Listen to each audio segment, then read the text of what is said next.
A strong solar storm could be heading our way. Here's what we know. Earth is about to be lashed by solar storms, according to reports from several space weather agencies around the world.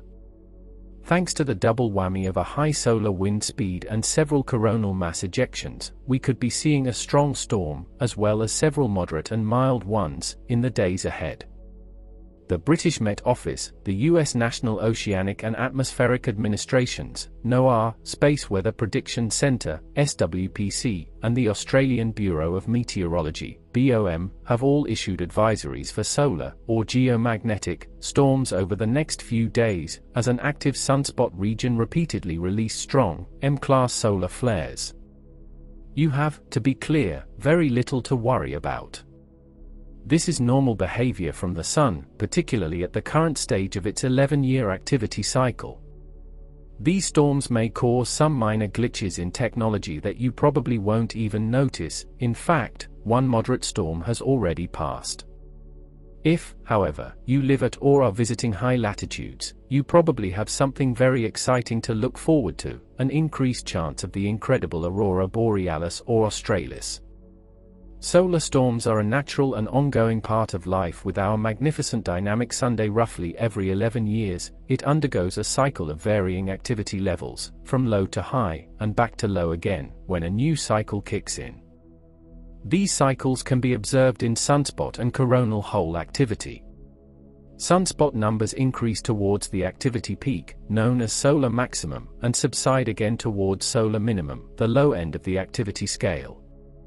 Sunspots are temporary regions on the Sun that have more powerful and complex magnetic fields than the regions around them. They are cooler, darker, and less dense than the surrounding plasma. Their complicated magnetic field lines tangle, snap, and reconnect. This reconnect ion produces an eruption of energy known as a coronal mass ejection, and sometimes solar flares. Coronal holes are also cooler, darker, and less dense than plasma, but they are much larger than sunspots, and the result of open magnetic fields that allow the solar wind to escape into space more easily. This results in relatively fast streams of solar wind. Currently, the Sun has both going on. It's in the escalating stage of its activity cycle, ramping up to a peak predicted to occur in July 2025.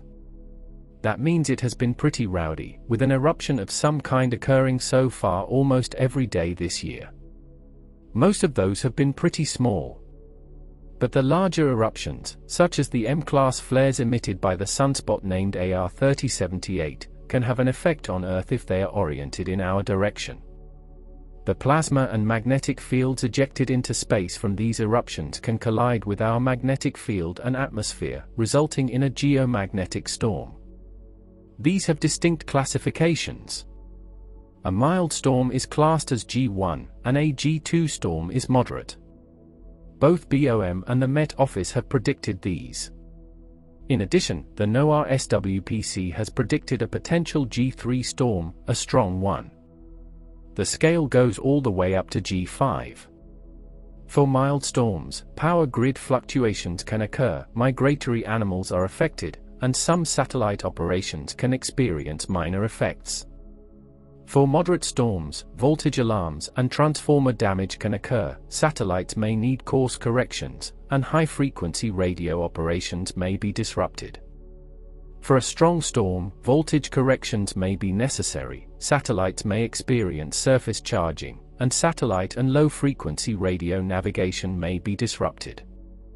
In all three instances, aurora might be seen. These are the result of charged particles from the solar eruption hitting Earth's magnetosphere, and accelerating along the magnetic field lines to the poles. There, they rain down into the upper atmosphere, and interactions with molecules in the atmosphere cause the incredible auroral glow in the sky. For a G3 storm, these lights may appear as low as 50 degrees latitude, as far south as Illinois and Oregon.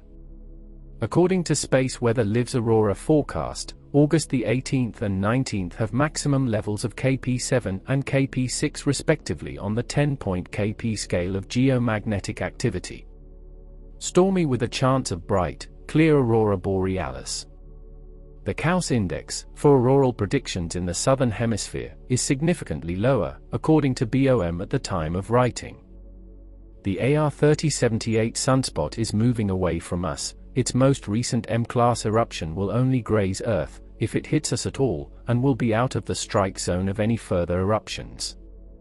It is, however, only a matter of time before another set of solar storms hits. The Sun is much more active than officially predicted this cycle, and has already unleashed several X-class flares this year.